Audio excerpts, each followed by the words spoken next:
Why your emergency fund is actually costing you money. Hey, what's up everyone? Welcome back to David Invests. If you are new here, this channel is about one thing: helping regular people understand money, build real wealth, and stop making the quiet mistakes that keep most people financially stuck for decades. No complicated jargon, no get-rich-quick promises, just honest, practical information that works in the real world. And if you have been watching this series from the beginning, you already know Chris and Priya, two regular people on regular salaries who hit $10,000 in savings, followed the four-step sequence, opened their Roth IRAs, set up automatic monthly contributions, and are now letting compound interest do its work in the background. Today's video is about something that connects directly to what Chris and Priya are building, and it is something that I guarantee most people watching right now are getting wrong. Not because they are bad with money, not because they made a careless decision, but because the conventional wisdom around this particular topic is incomplete. And incomplete advice is sometimes just as dangerous as bad advice. The topic is your emergency fund. Now, before you click away thinking you already know everything about emergency funds, stay with me, because what I am about to share is not the standard 3 to 6 months of expenses advice you have heard 1,000 times. It is the part that comes after that advice, the part that most financial content completely skips over. The part that is quietly costing millions of people thousands of dollars every single year without them ever realizing it. Let's get into it. Let me start by giving credit where it is due. The emergency fund is genuinely one of the most important financial tools a regular person can have. I want to be completely clear about that before I say anything else. Without an emergency fund, one unexpected expense, a car repair, a medical bill, a job loss can wipe out months or years of financial progress in a single moment. It can force you into high interest debt. It can derail your investing. It can turn a temporary problem into a long-term financial setback that takes years to recover from. So yes, you need an emergency fund. The advice to build one is correct. The conventional wisdom on that part is not wrong. But here's where it gets incomplete. Most financial advice tells you to build an emergency fund covering 3 to 6 months of expenses and then stops talking. It tells you to keep it somewhere safe and accessible, and then it moves on to the next topic. What it almost never tells you is this: where you keep that emergency fund matters enormously, and most people are keeping theirs in a place that is quietly bleeding it dry, slowly, silently, and in a way that never shows up on any statement or notification. The place most people keep their emergency fund is a basic savings account at their regular bank, the kind that your bank set up for you automatically when you open your checking account. The kind that earns you somewhere between 0.01 and 0.5% interest annually. And that is where the problem lives. Let me introduce you to two new people in today's story. Old friends of Chris and Priya from back home. Two people who both did the right thing and built emergency funds, but kept them in very different places. Meet Raymond, 34 years old, high school teacher in Memphis, Tennessee, makes $46,000 a year. Raymond is responsible, careful, and genuinely proud of the fact that he has a fully funded emergency fund sitting in his savings account at the same regional bank he has used since college. He has $9,000 in that account, 6 months of his essential expenses, exactly where conventional wisdom told him it should be. His savings account earns him 0.4% interest annually, which sounds like something until you do the actual math. Now meet Keisha, also 34. She works as an office manager in Nashville, makes about $44,000 a year. Keisha took the same advice, built the same 6-month emergency fund, and also has about $9,000 set aside. But about 18 months ago, she moved that money into a high-yield savings account at an online bank after seeing something about it online. Her high-yield savings account is currently earning her 4.7% annually. Same amount of money, same purpose, same discipline. One critical difference in where the money lives. Let me show you what that difference actually costs Raymond over time, because I think when you see the real numbers, your reaction is going to be the same as mine was the first time I ran this calculation. Raymond's $9,000 at 0.4% interest earns him $36 per year. $36 on $9,000. That is what his bank is paying him to keep his money there. Keisha's $9,000 at 4.7% interest earns her approximately $423 per year. $423 on the same $9,000 for doing absolutely nothing different except choosing a different account.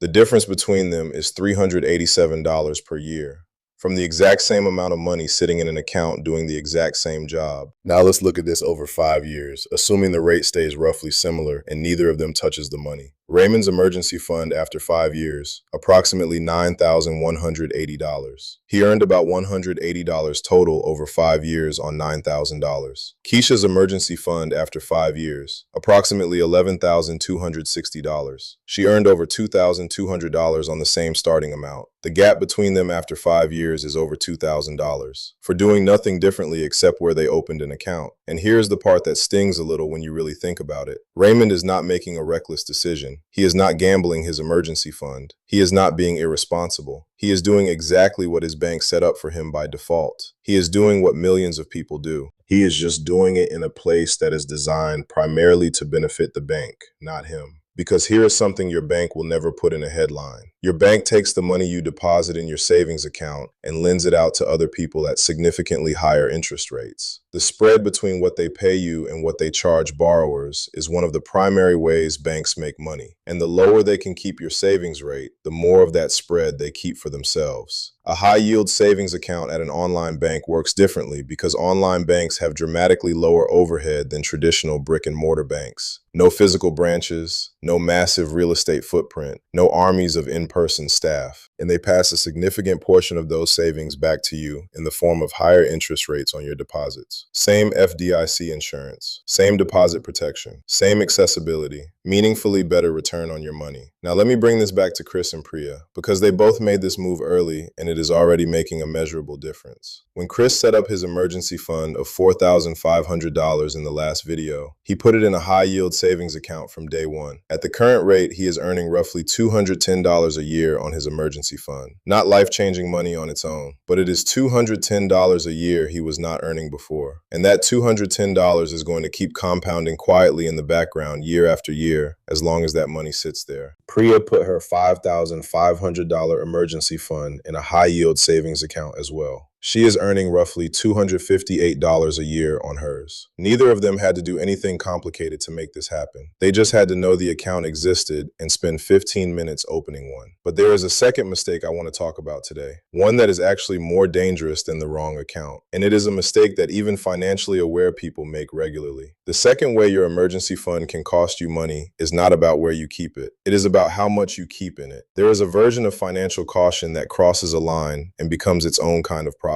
And that line is keeping significantly more money in your emergency fund than you actually need, because it feels safe to have a larger cushion, while that excess money sits earning almost nothing when it could be working much harder somewhere else. Let me explain this with Raymond and Keisha again. After 2 years of steady work and no major emergencies, both of them have seen their income grow slightly. Raymond is now making $51,000. Keisha is making $49,000. Raymond decided about a year ago that 6 months of expenses did not feel like enough. Things felt uncertain, so he quietly started adding more to his savings account. He now has $18,000 sitting there, nearly a full year of expenses. It makes him feel secure. It makes him sleep better at night. Keisha went through a similar thought process, but she drew a clear line between what was genuinely emergency money and what was simply money she was too nervous to invest. She kept her 6-month cushion, about $9,500 now with interest, in her high-yield savings account. And the remaining money she had been accumulating, she moved into her Roth IRA as an additional contribution.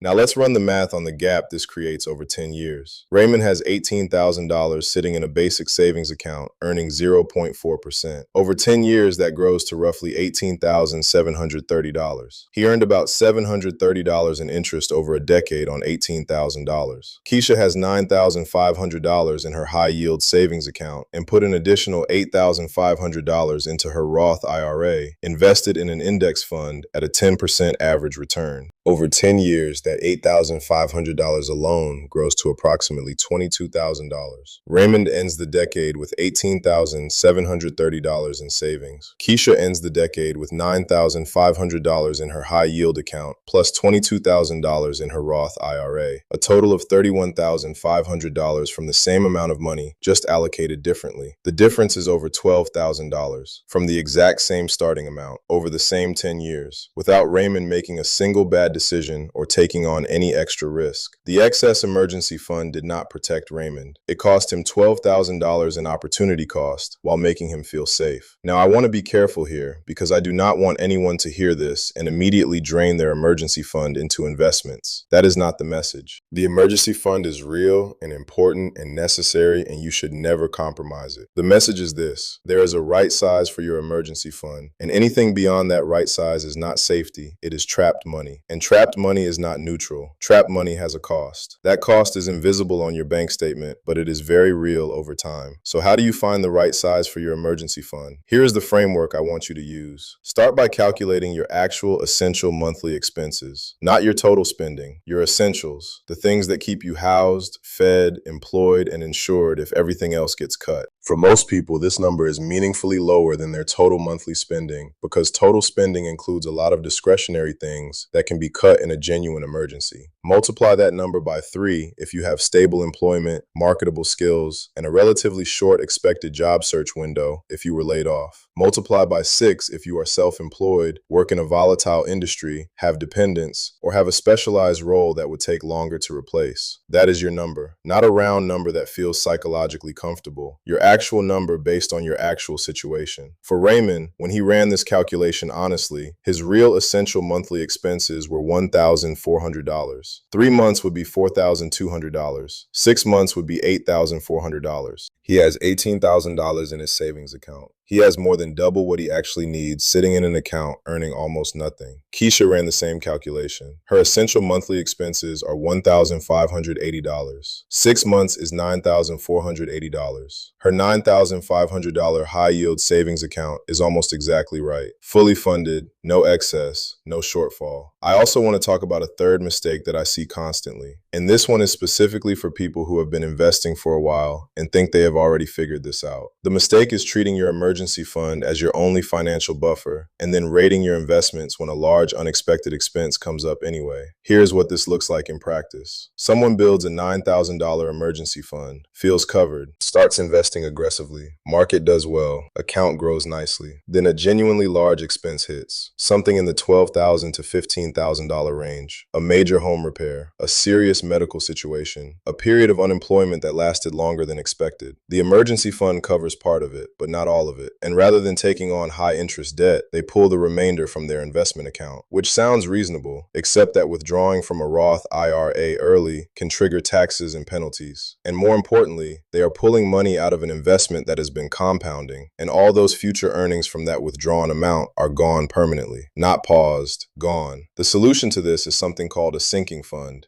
And it is one of the most underused tools in personal finance for regular people. A sinking fund is separate from your emergency fund. It is money you set aside gradually for large, planned, or semi-predictable expenses. A car you know will eventually need significant repairs, a home appliance that is aging, a medical deductible you might need to cover in a bad year, annual expenses that hit once a year and always feel like a surprise even though they are completely predictable. You calculate roughly what those annual semi-predictable costs might be, divide by 12, and set aside that amount every month in a separate high-yield savings account labeled specifically for that purpose. Chris started a sinking fund 3 months ago with just $75 a month. He labeled it Car and Life Buffer. It is not glamorous, it is not exciting. But when his alternator goes out next spring and on a delivery driver's vehicle, something eventually will go. He is not going to touch his emergency fund. He is not going to pull from his Roth IRA. He is going to pull from the account he built specifically for that moment. Priya started one too. She put $100 a month into a sinking fund she labeled annual and unexpected. She already used it once when a dental expense came up that her insurance did not fully cover. She paid it from the sinking fund, felt nothing, and kept her emergency fund and her investments completely untouched.